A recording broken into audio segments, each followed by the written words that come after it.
तो आज हम जिस सोर्स मटेरियल का विश्लेषण करने वाले हैं वो किसी हॉलीवुड की साई-फाई थ्रिलर से कम नहीं है। हम बात कर रहे हैं चंद्रयान 4 की। ये कोई आम मिशन नहीं है, ये एक बेहद coordinated, high stakes cosmic heist है। एक ऐसी डकैती जो सीधे अंतरिक्ष में होने वाली है। तो चलिए बिना किसी देरी के सीधे इसकी गहराई में उतरते हैं। सितंबर 2024 एक नंबर अनाउंस होता है 2104.06 करोड़ रुपए। ये कोई छोटी रकम नहीं है। ये भारी भरकम बजट तुरंत ही ये क्लियर कर देता है कि इस मिशन का स्केल क्या है और इसमें दांव कितने बड़े लगे हैं। अब यहाँ सबसे बड़ा सवाल ये उठता है कि आखिर सिर्फ 3 किलो चांद की धूल यानी लूनार डस्ट वापस लाने के लिए हम अरबों रुपए क्यों खर्च कर रहे हैं? देखिए, इसका जवाब सिर्फ मिट्टी के उन छोटे नमूनों तक सीमित नहीं है।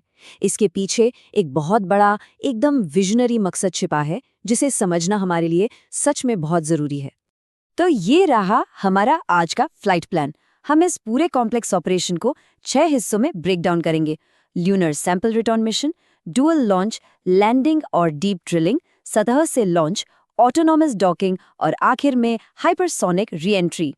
पहले फेज पर आते हैं, लूनर सैंपल रिटर्न मिशन, जो सितारों की ओर हमारा अगला कदम है। चंद्रयान 3 ने सॉफ्ट लैंडिंग और रोविंग करके अपना लोहा मनवा लिया था, राइट? लेकिन अगला बड़ा माइलस्टोन है सैंपल रिटर्न। चंद्रयान 4 असल में 2040 के मैन्ड लूनर मिशन और भारतीय अंतरिक्ष स्टेशन के लिए एक बहुत ही क्रूशियल टेक्नोलॉजिकल ब्रिज है। लगभग 9200 किलो के इस विशाल स्पेसक्राफ्ट को 5 अलग-अलग लेगो ब्लॉक्स में डिजाइन किया गया है। लैंडिंग के लिए डिसेंडर मॉड्यूल, उड़कर वापस आने के लिए एसेंडर मॉड्यूल, यात्रा के लिए प्रोपल्शन, अंतरिक्ष में जुड़ने के लिए ट्रांसफर मॉड्यूल और धरती पर वापस आने के लिए री एंट्री मॉड्यूल। इन पांचों को मिलाकर ही ये पूरी हेस्ट अंजाम दी जाएगी। दूसरा हिस्सा डुअल लॉन्च और स्पेस हैंडशेक, क्रू को असेंबल करना। यहाँ हम एक की कंस्ट्रेंट रूल या बुनियादी बाधा का सामना करते हैं जो पूरे मिशन को आकार देती है। एक अकेला LVM-3 रॉकेट 9200 किलो का इतना भारी पेलोड चांद तक नहीं ले जा सकता, असंभव है। इस कंस्ट्रेंट को पार करने के लिए इसरो ने ये कमाल की डुअल लॉन्च स्ट्रैटेजी बनाई है, जो 2027 या 2028 के विंडो में देखने को मिलेगी। चरण 1 में पहला स्टैक लॉन्च होगा, चरण 2 में दूसरा और चरण 3 में ये दोनों धरती की कक्षा यानी अर्थ ऑर्बिट में एक दूसरे से मिलेंगे। अब इस अर्थ ऑर्बिट डॉकिंग को थोड़ा समझते हैं। ये स्पेस में एक ऑटोनॉमस हैंडशेक की तरह है, जहां 2 अलग-अलग हिस्से ऑर्बिट में जुड़कर एक सिंगल स्पेसक्राफ्ट बन जाएंगे। और सबसे मजेदार बात, जब तक एकदम रिजिड, फुल प्रूफ, मैकेनिकल और डेटा लिंक कनेक्शन कंफर्म नहीं हो जाता, तब तक propulsion module trans lunar injection के लिए अपना इंजन स्टार्ट ही नहीं करेगा। कोई रिस्क नहीं। तीसरा फेज, लैंडिंग और deep subsurface drilling, mons mountains को टारगेट करना। दक्षिणी ध्रुव के पास स्थित इस मॉन्स माउंटेन क्षेत्र पर लैंडिंग होनी है।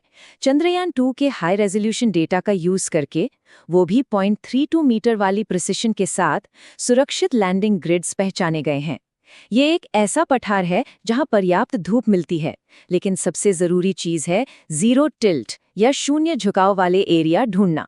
ऐसा इसलिए ताकि भविष्य में जब एसेंडर के इग्निशन का वक्त आए तो पलटने का रिस्क बिल्कुल जीरो हो। लैंडिंग के बाद शुरू होता है असली काम, जहां पुराने मिशन सिर्फ सतह को खुरचते थे और सैंपल्स सोलर रेडिएशन से एक्सपोज हो जाते थे। वहीं चंद्रयान 4 की जो डीप ड्रिलिंग मशीन है ना, वो इस डिसेंडर मॉड्यूल का असली क्राउन जूल है। ये मशीन सतह को चीरते हुए पूरे 2 मीटर नीचे तक जाएगी और इस गहराई में संरक्षित बर्फ और पानी के मिलने की सबसे ज्यादा संभावना है। तो ये एक्सट्रैक्शन कैसे होगा? टारगेट है 3 किलो एकदम प्योर प्राचीन चंद्र मिट्टी।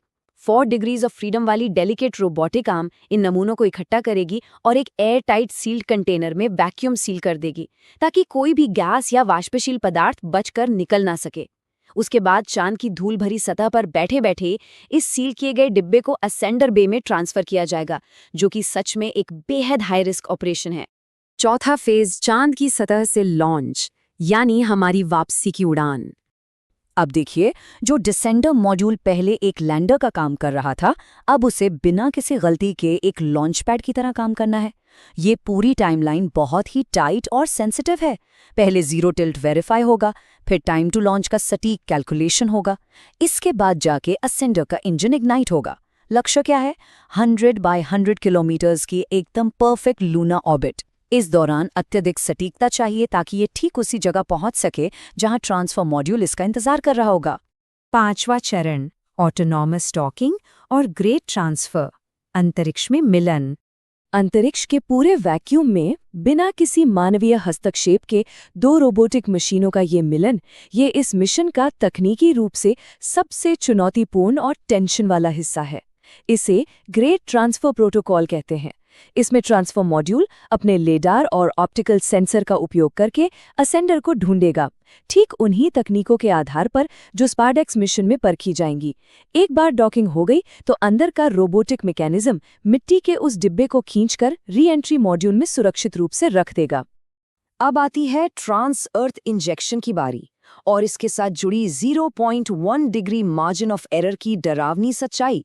जी हाँ, जब स्पेसक्राफ्ट धरती पर वापस आने के लिए चांद के गुरुत्वाकर्षण को तोड़ेगा तो उसका रास्ता बिल्कुल पिन पॉइंट एक्यूरेट होना चाहिए।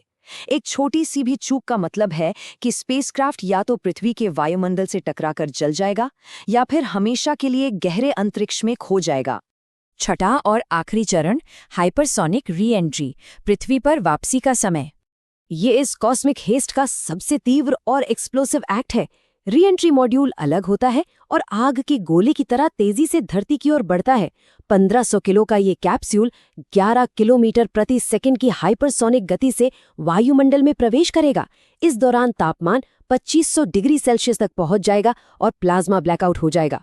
ऐसे में सिर्फ एक special carbon phenolic heat shield ही इस बेशकीमती कार्गो को बचाएगी। फिर पैराशूट खुलेंगे और अंत में ये 7 मीटर प्रति सेकंड की सुरक्षित गति से बंगाल की खाड़ी में स्प्लैश डाउन करेगा। तो जब हम इस पूरी तस्वीर को देखते हैं तो समझ आता है कि ये मिशन आखिर सिर्फ 3 किलो मिट्टी के बारे में नहीं था।